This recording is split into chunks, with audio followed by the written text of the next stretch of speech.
Curso de Biología Molecular, clase número 4, replicación del DNA.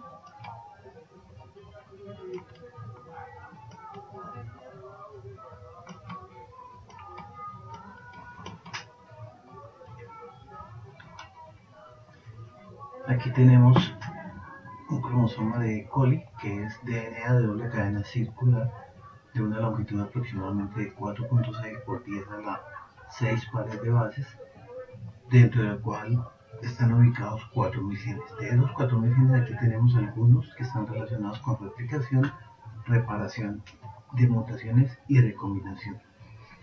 Algunas secuencias que vamos a señalar que son importantes durante el proceso de replicación están la secuencia Orice, que actúa en cis en el proceso de replicación, a la cual se unen una serie de proteínas para poder dar inicio a ese proceso de replicación. Una de esas proteínas que se une es la proteína DNA A. Está codificada por el gen DNA A. Otra proteína que participa en el proceso de replicación es la primasa, que está codificada por el gen DNA G, que también se llama proteína DNA G. Gen LIG codifica para una ligasa. Gen GIRA codifica para una de las subunidades de la DNA girasa. Gen OLE codifica para una de las unidades de la DNA polimerasa 3. Secuencia TER, igual que la secuencia Orice, actúa en cis. A ella se une una proteína que es la proteína TUS y participa cuando se necesita, no siempre, en la terminación del proceso de replicación. Genes HUMU-C, HUMU-D codifican para subunidades de la DNA polimerasa 5. Gen OLB para subunidades de la DNA polimerasa 3. Gen OLA para subunidades de la DNA polimerasa 3. DIMB para la DNA polimerasa 4, DNA-Q, DNA y POL-C para subunidades de la DNA polimerasa 3, gen POL-B para la DNA polimerasa 2, DNA-C, una proteína que le ayuda a la helicasa a unirse al DNA para el proceso de replicación, gen OL-D, que codifica para la DNA polimerasa, una subunidad de la DNA polimerasa 3, gen OL-C, que codifica para una subunidad de la DNA polimerasa 3, gen SSB, que codifica para las proteínas SSB, unión ADNA de cadena sencilla, gen POLA, que codifica para la DNA polimerasa 1, helicasa, codificada por el gen REP, que participa durante el proceso de replicación. Esta secuencia corresponde a una representación esquemática del Orice, que contiene 3 secuencias repetidas, que son ricas en adeninas y timinas, que son secuencias que se desnaturalizan fácilmente. Secuencias R1, R2, R3, R4 y R5, y las secuencias I1, I2 e I3, a las cuales se une la proteína DNA A. Secuencia IHF, a la cual se une la proteína IHF. Secuencia FIS, a la cual se une la proteína FIS. DNA, proteína DNA, que se une a las secuencias R y a las secuencias I. DNA, proteína DNAB, que también es la helicasa. Proteína DNAC, que ayuda a unirse a la proteína DNAB o helicasa.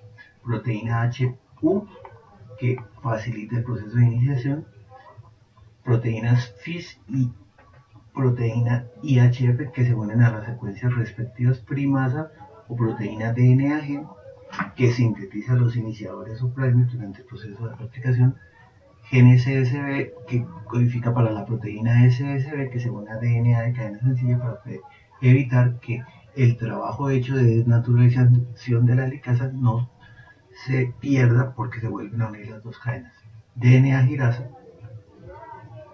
que tiene 2 genes que codifican para 2 subunidades de la girasa, que es una DNA topoisomerasa de tipo 2 que facilita el desenrollamiento del DNA para que se pueda desnaturalizar. Y la metilasa ADAM, que metila después, posterior al proceso de replicación, en las adeninas.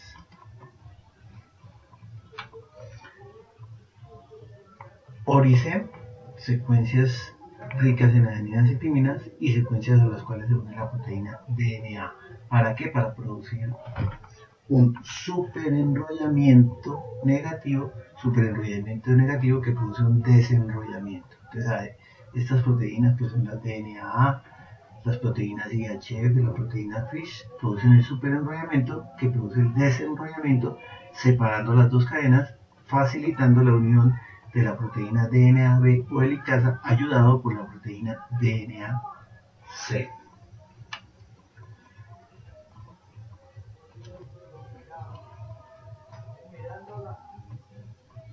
El proceso de replicación, es decir, que a partir de un DNA de doble cadena se produzcan dos DNAs idénticos de doble cadena, se conoce con el nombre de replicación. Se tenía dudas de si ese proceso era conservativo o semiconservativo. Es decir, si la doble hélice que daba origen a otra doble hélice idéntica, esa doble hélice vieja se mantenía intacta y el otro DNA corresponde a dos cadenas nuevas. Ese sería el caso de la replicación conservativa. La replicación semiconservativa significaba que a partir de un DNA con dos cadenas sencillas viejas se producían dos DNAs de los cuales una cadena era vieja y la otra cadena era nueva. Experimentalmente eso se hizo utilizando un isótopo pesado del nitrógeno, porque el isótopo normal del nitrógeno es el nitrógeno 14. ¿Por qué 14? Porque tiene 7 protones y 7 neutrones. Y el nitrógeno 15 tiene 7 protones y 8 neutrones. Por lo tanto, la densidad es mucho mayor para el nitrógeno 15. Entonces, un DNA que tiene nitrógenos 15, los nitrógenos 15 están en todas las bases nitrogenadas, por lo tanto en todo el DNA. Ese DNA, por lo tanto, será más denso en un gradiente de densidad con cloruro de cesio. Si un DNA, exactamente el mismo DNA, ya no tiene nitrógeno 15 sino nitrógeno 14, exactamente el mismo DNA va a tener una densidad menor. Por eso migra a esta distancia en una centrifugación de densidad con cloruro de cesio, porque exactamente el mismo DNA, ya los bases nitrogenadas no tienen nitrógeno 15 sino tienen nitrógeno 14. Se toma unas bacterias, se crecen durante varios ciclos en nitrógeno 15, entonces todas las bases nitrogenadas tienen nitrógeno 15, las dos cadenas de DNA tienen nitrógeno 15, y cuando se hace un gradiente de centrifugación de densidad, el DNA es muy denso, por eso se desplaza hacia la parte inferior del tubo.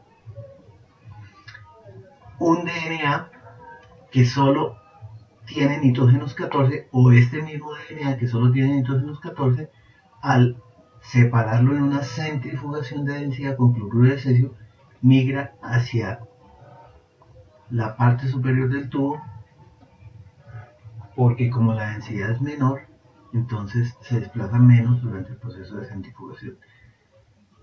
Un DNA cuya densidad es intermedia es porque una de sus dos cadenas tiene nitrógeno 14 y la otra cadena, la azul en este caso, tiene nitrógeno 15. Por eso no da una densidad ni tan baja ni tan alta, sino una densidad intermedia. Cuando se crecieron las bacterias de nitrógeno 15 y se extrajo el DNA, ese DNA tenía una alta densidad. Se quitó el nitrógeno 15, se dejaron las mismas bacterias a crecer un ciclo, una replicación de nitrógeno 14, entonces se extrajo el DNA y se encontró que la densidad ni era tan baja ni era tan alta, sino era una densidad intermedia. ¿Qué significaba eso?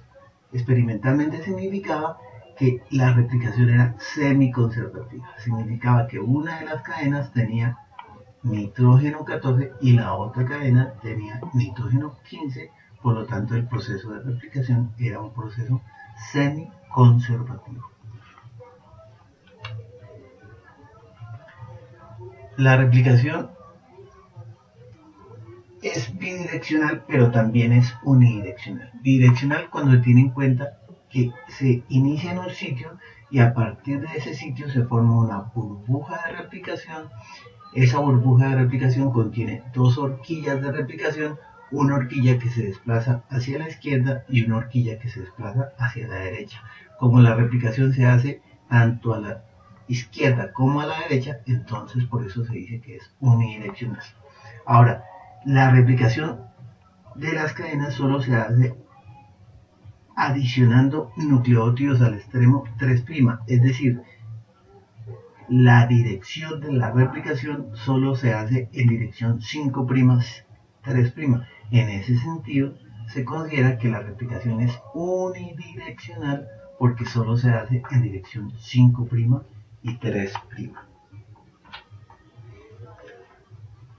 Tenemos media burbuja de replicación, tenemos una horquilla de replicación, el desplazamiento de esta horquilla es hacia la derecha. Como la replicación solo se hace en dirección 5', 3', 5', 3', porque si aquí se hiciese en esta dirección, entonces no sería 5', 3', sino sería 3', 5'. Desde ese punto de vista, por eso decíamos que la replicación solo es unidireccional. Entonces, esta horquilla en este momento ya se ha desplazado hasta ese sitio, pero en un momento anterior solo se había desplazado hasta este sitio, y en un momento todavía más anterior se había desplazado solo hasta este sitio. Entonces, el desplazamiento de esta horquilla se está haciendo de izquierda a derecha, es decir, se está haciendo en esta dirección que está siendo señalada por la flecha verde. Esta cadena se está polimerizando en dirección 5', 3', es decir, la dirección también se está haciendo de izquierda a derecha. Es decir, en este caso la polimerización, la dirección de la polimerización coincide con la dirección del desplazamiento de la horquilla. Esa cadena, por lo tanto, se sintetiza de manera continua, que también se llama la cadena líder, pero simplemente significa que la polimerización se hace de manera discontinua. Estas cadenas se están sintetizando en dirección 5', 3', pero la dirección de la polimerización es de derecha a izquierda, mientras el desplazamiento de la horquilla es de izquierda a derecha. Es decir, el desplazamiento de la horquilla es contrario al desplazamiento de la polimerización. En ese caso, la polimerización se hace de manera discontinua, es decir, en fragmentos.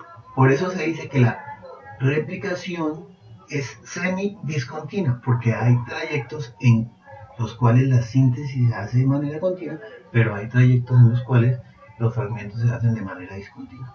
Por ejemplo, cuando la horquilla se ha separado hasta este momento, entonces la polimerización en esta cadena llega hasta aquí. Aquí se inició la replicación y avanza en dirección 5', 3'. Pero cuando la horquilla se sigue desplazando y llega hasta este momento, aquí tiene que volver a empezar la replicación. Entonces, ya aquí hay un fragmento y aquí hay otro fragmento, mientras que esta polimerización puede continuar ininterrumpidamente.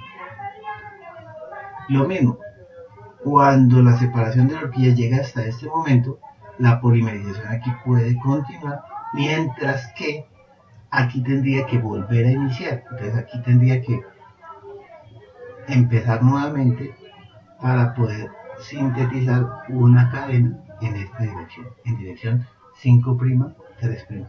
Por eso, cuando la dirección de la polimerización es contraria a la dirección de la separación de las dos cadenas, este proceso se hace de manera discontinua.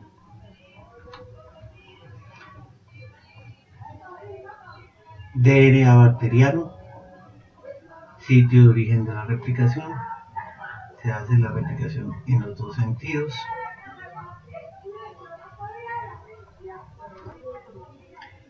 En los DNA circulares, los extremos 5' están unidos a los extremos 3', por lo tanto el proceso de replicación aunque es semidiscontinuo, termina finalmente volviéndose un proceso continuo.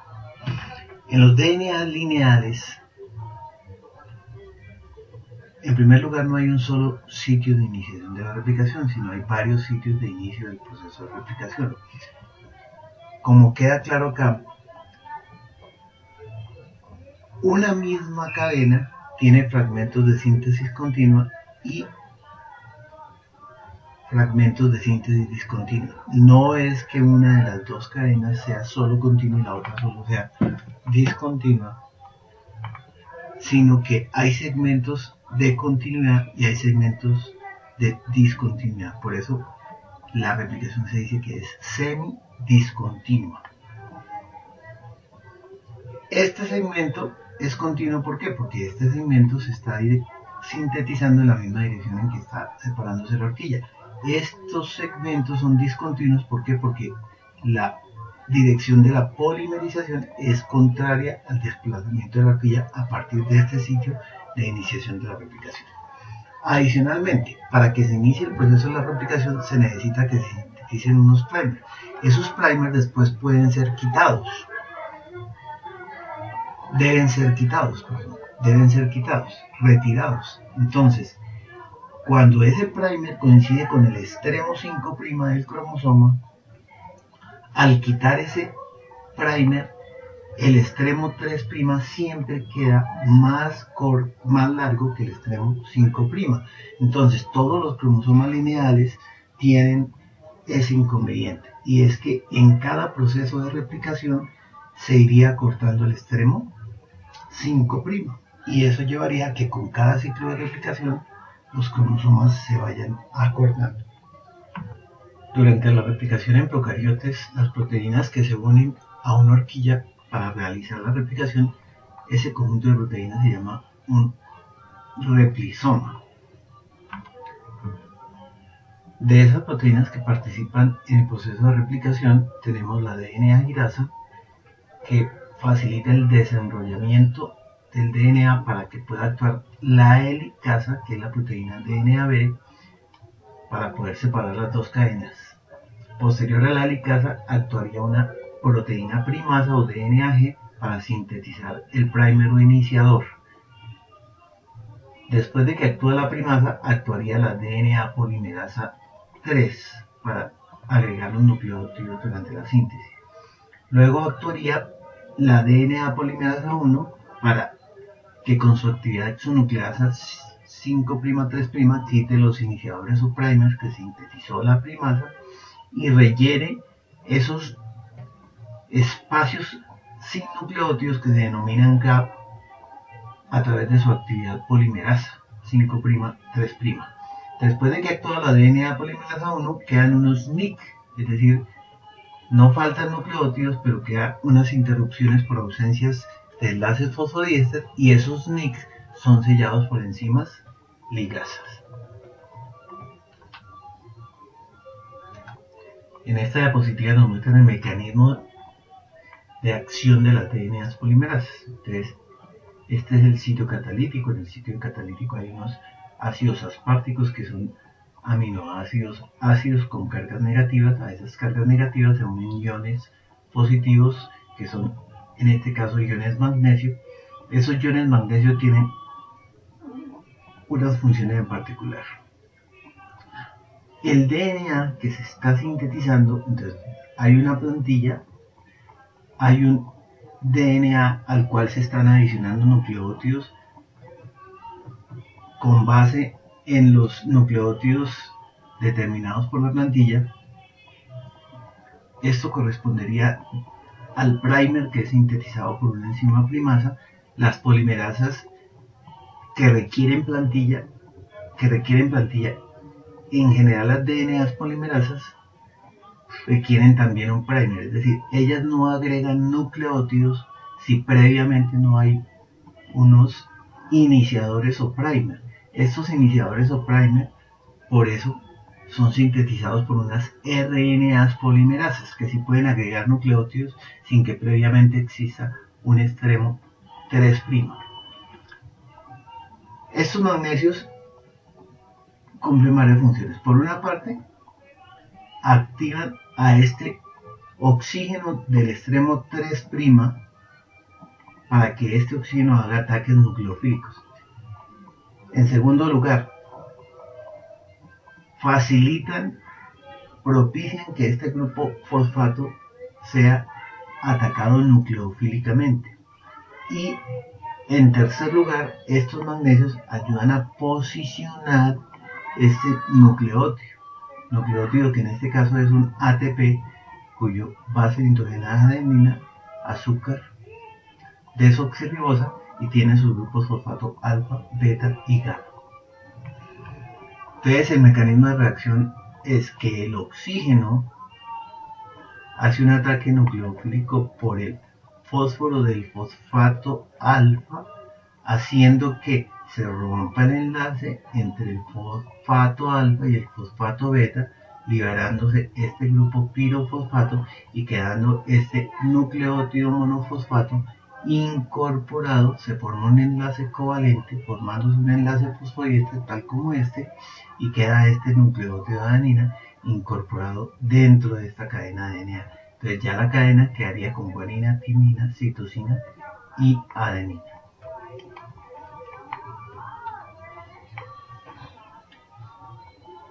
Plantilla, primer,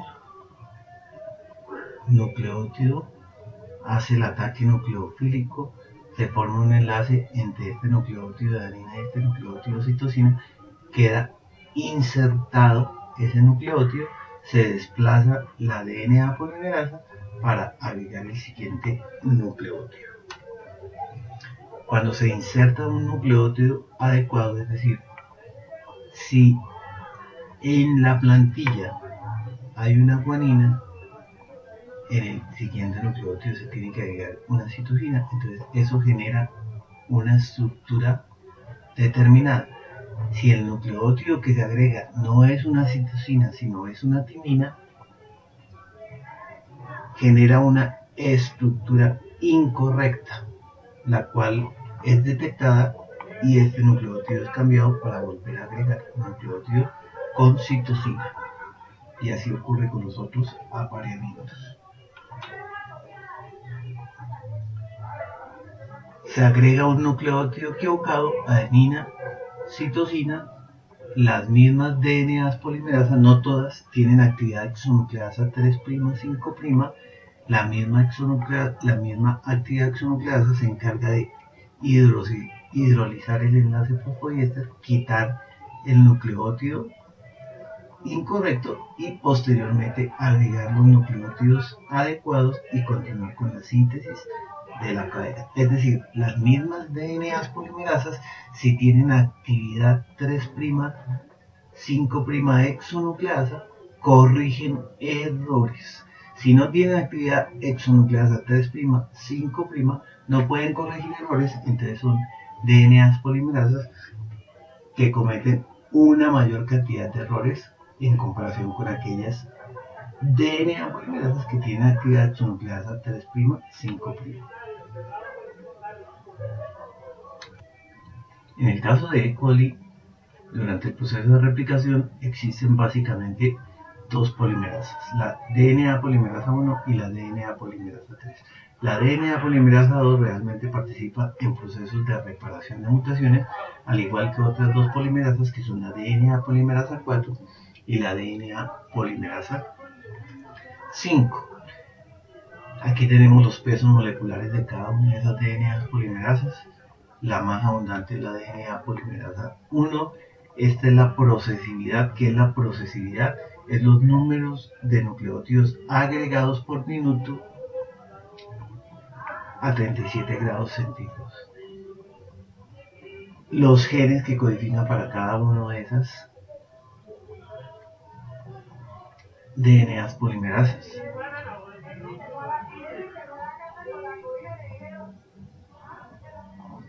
La dirección de polimerización 5', 3', todos la tienen. Exonucleasa 3', 5', todos la tienen, es decir, corrigen errores. Exonucleasa 5', 3', la única que la tiene es la DNA polimerasa 1. Por eso la DNA polimerasa 1 es la que se encarga de quitar los primers. La DNA polimerasa 3, que es la que se encarga de sintetizar tanto la cadena que se sintetiza de manera continua como la que se sintetiza de manera discontinua, está conformada por todas estas subunidades que vimos que están sintetizadas por sus respectivos genes. Subunidades alfa, que tiene la actividad polimerasa 5'3', la subunidad epsilon, que tiene la exonucleasa 3'5', que es la que le permite corregir errores.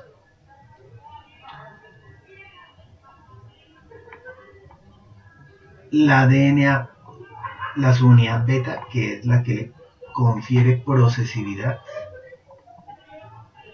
Unas subunidades que conforman el complejo gamma, que es un complejo que le ayuda a las subunidades beta a unirse a las DNAs polimerasas para aumentar el proceso de replicación. Aquí tenemos plantilla, cadena que se está sintetizando, extremo 5', primer. Entonces la DNA polimerasa 1 llega a este sitio por su actividad exonucleasa 5'3', empieza a degradar los nucleótidos que forman el primer, pero simultáneamente va agregando nucleótidos en este extremo 3', entonces va alargando esta cadena, va cortando esta, finalmente queda un segmento de DNA interrumpido por la ausencia de un enlace fosfodieter que finalmente es sintetizado por la catálisis de una enzima ligasa. Esta DNA polimerasa 1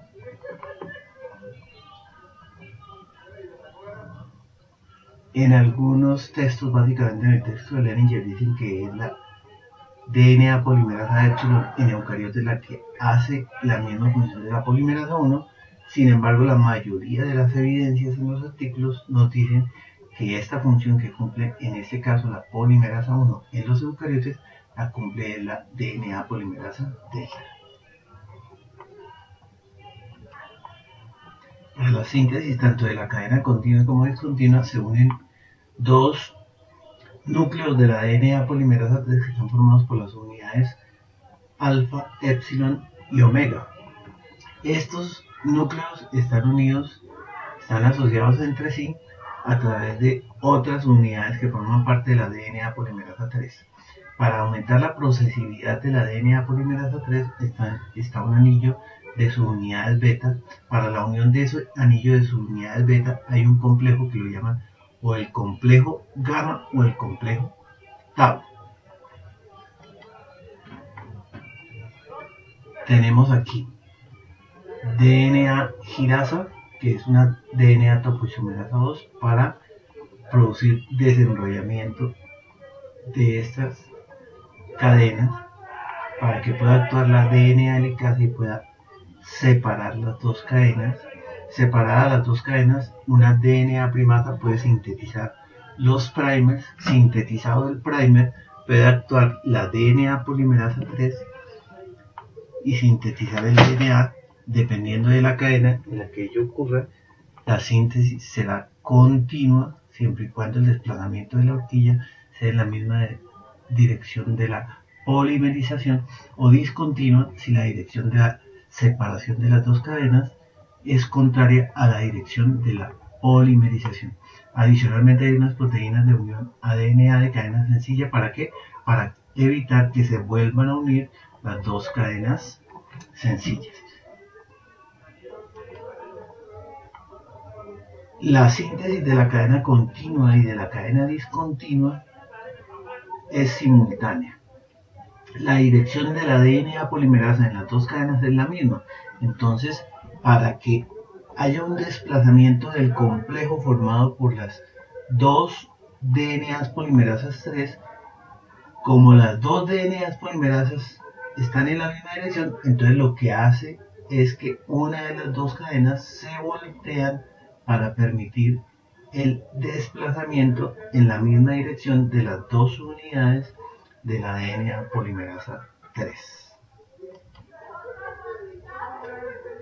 Una vez se termina de sintetizar, entonces nos quedan segmentos en los cuales hay el primer, que es una molécula de RNA, seguidos de fragmentos de DNA.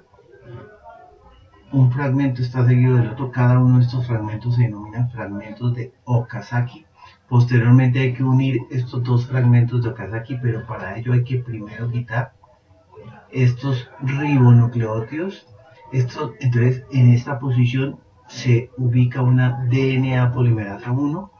La actividad exonucleasa 5'3' de la DNA polimerasa 1 va quitando los nucleótidos en este extremo 5', pero va adicionando en el extremo 3' de este segmento, de tal manera que todo lo que era un primer es reemplazado por DNA. Finalmente nos queda una interrupción, no por ausencia de nucleótidos, sino por ausencia de un enlace fosfodiéster. La ausencia de nucleótidos se denomina gap, la ausencia de un enlace fosfodiéster se denomina un nick. Estos nick finalmente son sellados por una enzima que es una enzima DNA ligasa. Esta actividad de la DNA ligasa requiere energía que puede ser obtenida o por ATP, dependiendo de si la enzima es de origen bacteriano o viral, o NAD, dependiendo también de si la enzima es de origen bacteriano, viral o eucariótico.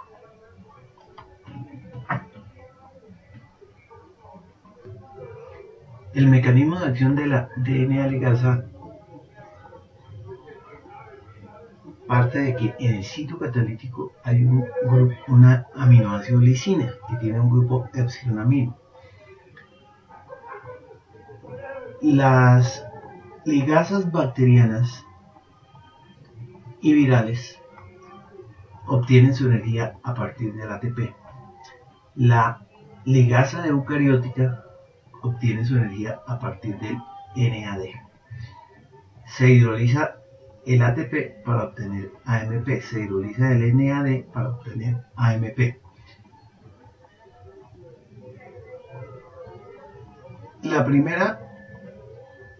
El primer paso es la adenilación de la ligasa, es decir, pegarle AMP a la ligasa a través de la hidrólisis o del ATP o del NAD. Se hidroliza, se obtiene el AMP y ese AMP se pega a la lisina de la enzima. Posteriormente, ese AMP que está pegado a la aminoácido lisina del sitio catalítico de la enzima es transferido al extremo 5' del NIC, de la interrupción del sitio donde falta el enlace fosfodiéster.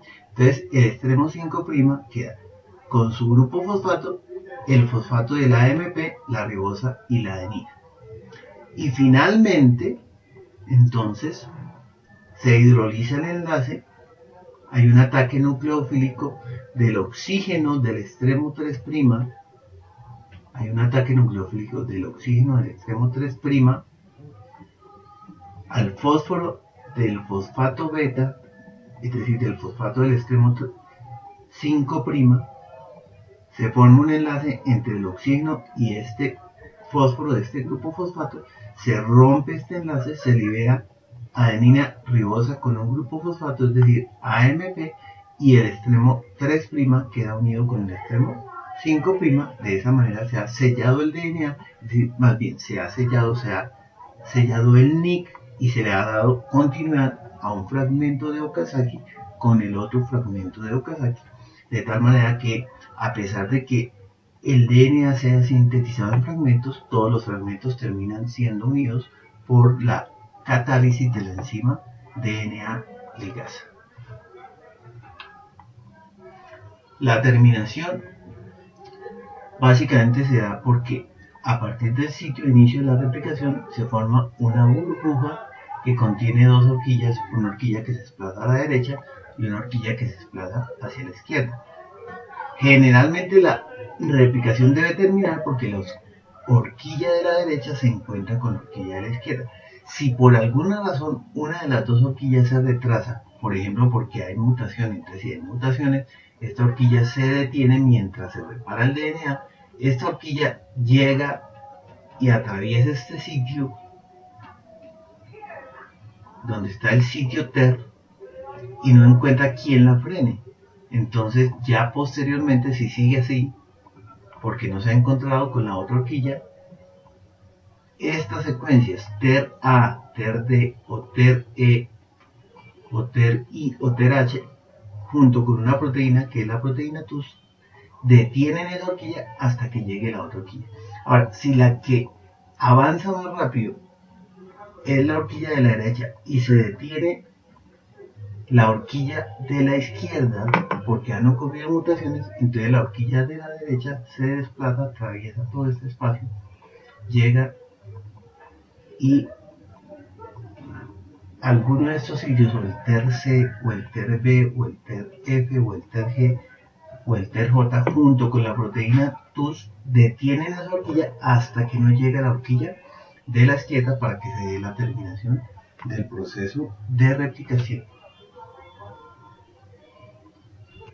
En el caso de los procarióticos que tienen DNA circular, terminada el proceso de replicación, las dos cromosomas pueden quedar concatenados, es decir, unidos, y no podrían separarse uno para una bacteria y otro para la otra bacteria.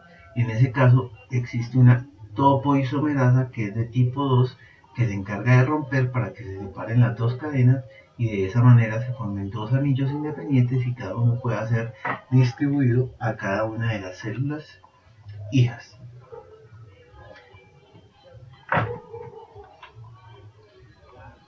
En el caso de los eucarióticos, entonces no hay primasa, sino hay una DNA polimerasa alfa que cumple la función primasa.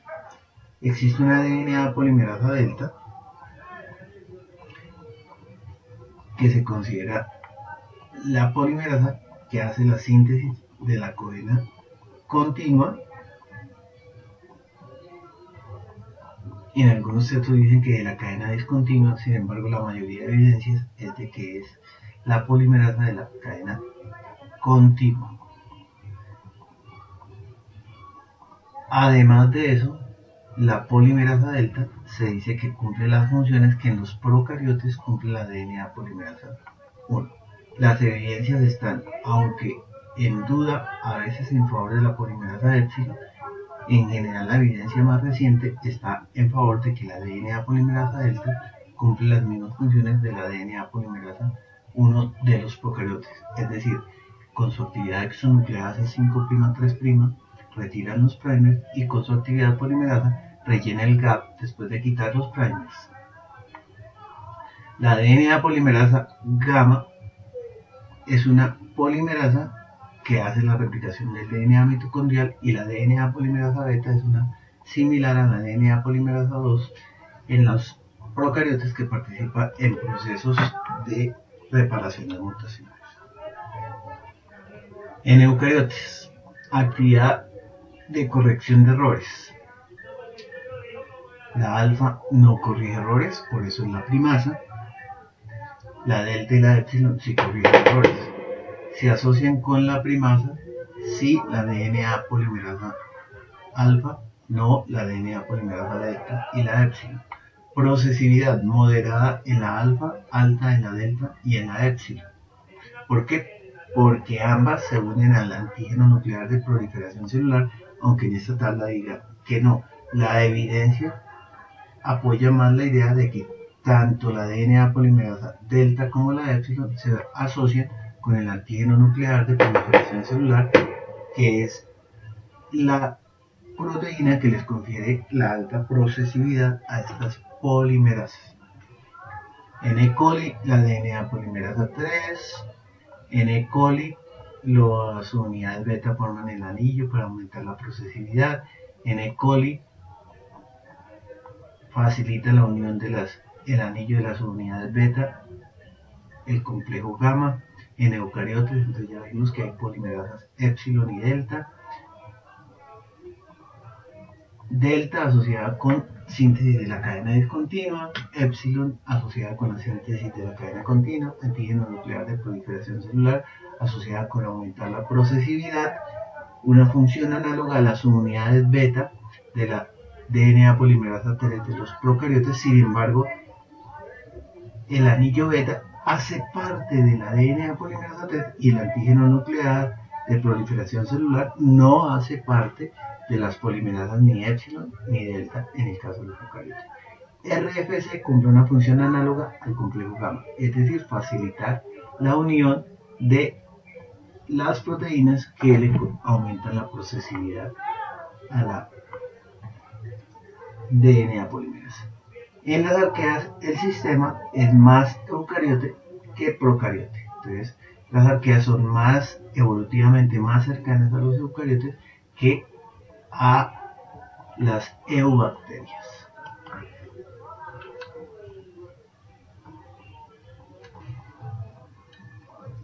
En el caso de eucariotes, proteína RFC ayuda a la unión del antígeno nuclear de proliferación celular. En el caso de procariotes, el complejo gamma ayuda a la unión de las unidades beta para formar el anillo beta, que le confieren un aumento de procesividad a las DNAs polimerasas. Polimerasa delta. Lo más aceptado es que la polimerasa de la cadena discontinua y que cumple una función análoga a la polimerasa 1. Polimerasa epsilon.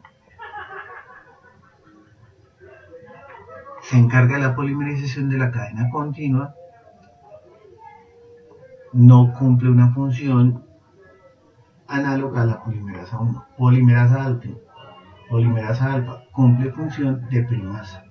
MCM, función análoga a la DNAB de procarióticos, es decir, a la helicasa. Proteína RPA cumple una función análoga a las proteínas de unión a cadena sencilla, es decir, evitar que el DNA que se ha desnaturalizado se vuelva a renaturalizar. Esta es una fotografía de un artículo reciente donde se muestra que la DNA polimerasa delta se une al antígeno nuclear de proliferación celular y se asocia con otra serie de proteínas que se encargan de quitar los primers y de rellenar el gap que queda para generar un nick que posteriormente es sellado por la ligasa. Es decir, que la DNA polimerasa delta es la que cumple una función análoga a la DNA polimerasa 1 de los procariotes. Replisoma en procariotes. Cadena discontinua, cadena continua, primers, anillo beta que le da procesividad, complejo tau, dicen aquí, que también lo llaman complejo gamma, que ayuda a la unión de los anillos beta para darle el aumento de la procesividad. En el caso de los eucariotes, entonces, proteína RPA cumpliendo una función análoga a la proteína SSB. Proteína delta encargada de la síntesis de la cadena discontinua. Polimerasa epsilon encargada de la síntesis de la cadena continua. Las dos se unen al antígeno nuclear de proliferación celular. RFC cumple una función análoga al complejo tau en este caso, pero que también lo llaman complejo gamma. Polimerasa alfa, que cumple función de primasa, de MCM2 al 7, que cumple función helicasa.